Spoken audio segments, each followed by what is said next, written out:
നിങ്ങൾക്കായിട്ടുള്ള divine message 4 of സോർട്സിൻ്റെ എനർജിയാണ്. ഇപ്പോഴത്തെ സമയം നിങ്ങൾക്ക് റെസ്റ്റ് വേണമെന്നാണ് പറയുന്നത്. ഡീപ്പ് റെസ്റ്റിൻ്റെ ആവശ്യകതയാണ് യൂണിവേഴ്സ് കാണിക്കുന്നത്. നിങ്ങളുടെ മനസ്സിനും ശരീരത്തിനും റെസ്റ്റ് ആവശ്യമാണ്. ഒരു ഷേഡോ ഇവിടെ കാണിക്കുന്നു. പാസ്റ്റിലെ ഓർമ്മയുമായിട്ട് നിങ്ങൾ വെയിറ്റ് ചെയ്യുന്നു എന്നാണ് കാർഡ് പറയുന്നത്. ഇവിടെ നിങ്ങൾക്ക് ഹീലിംഗ് സംഭവിക്കുന്നുണ്ട്.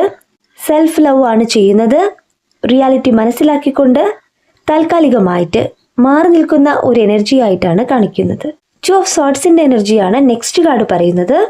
മേക്കിംഗ് ഡിഫിക്കൽട്ട് ചോയ്സ് എന്നാണ് കാർഡ് പറയുന്നത്. നിങ്ങൾക്കൊരു തീരുമാനം എടുക്കാൻ പറ്റാത്ത സാഹചര്യത്തിലൂടെ നിങ്ങൾ പോകുന്നു. നിങ്ങളുടെ മെമ്മറി ഓഫ് തോട്ട് എന്നാണ് കാർഡ് പറയുന്നത്. നിങ്ങൾ വളരെയേറെ ചിന്തിച്ചുകൊണ്ട് റെസ്റ്റ് ഇല്ല എന്നാണ് പറയുന്നത്. ഒരു വ്യക്തിയാൽ നിങ്ങളുടെ കണ്ണ് ബന്ധിക്കപ്പെട്ടിരിക്കുകയാണ്. അവരുടെ ഓർമ്മകളാണ് നിങ്ങളിലേക്ക് കൂടുതലായിട്ട് വരുന്നത്. ഇവിടെ ഒരു തീരുമാനം എടുക്കാനായിട്ട് നിങ്ങൾക്ക് സാധിക്കുന്നില്ല. ഈ ഒരു സാഹചര്യം മാറാനായിട്ട് നിങ്ങൾ യൂണിവേഴ്സിനോട് പ്രാർത്ഥിക്കുന്നുണ്ട്. നിങ്ങൾക്കൊരു കറേജ് ലഭിക്കുന്നുണ്ട്. കണ്ണ് ബന്ധിക്കപ്പെട്ടിരുന്നാലും, ഒരു വ്യക്തിയാൽ നിങ്ങളുടെ കണ്ണ് ബന്ധിക്കപ്പെട്ടിരുന്നാലും നിങ്ങളിവിടെ ലക്ഷ്യത്തെ കാണുന്നുണ്ട്. നിങ്ങളുടെ ഫ്യൂച്ചറിനെ കാണുന്നുണ്ട്. പ്രപഞ്ചത്തിൽ ട്രസ്റ്റ് ചെയ്യുന്നുണ്ട്. അതുതന്നെയാണ് 6 ഓഫ് സോർട്സിൻ്റെ എനർജി പറയുന്നത്. നിങ്ങളിലേക്കൊരു മാറ്റം സംഭവിച്ചുകൊണ്ടിരിക്കുകയാണ്.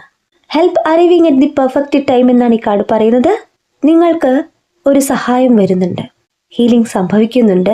പാസ്റ്റിലെ ഷേഡോ നിങ്ങൾ ഉണ്ടെങ്കിൽ കൂടിയും ഈ ഒരു ടൈം, ഈ ഒരു സമയം ഈസി ആയിട്ട് ക്രോസ് ചെയ്യാൻ നിങ്ങളെ പ്രപഞ്ചം അനുഗ്രഹിക്കുന്നു, സപ്പോർട്ട് ചെയ്യുന്നു എന്നാണ് പറയുന്നത്.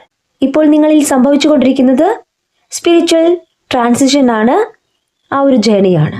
പ്രപഞ്ചത്തിൽ ട്രസ്റ്റ് ചെയ്യുക. ഈ ഒരു സമയം നിങ്ങളുടെ മാറ്റമാണ് സംഭവിക്കുന്നത്. എവേക്കനിങ് ആണ് സംഭവിക്കുന്നത്.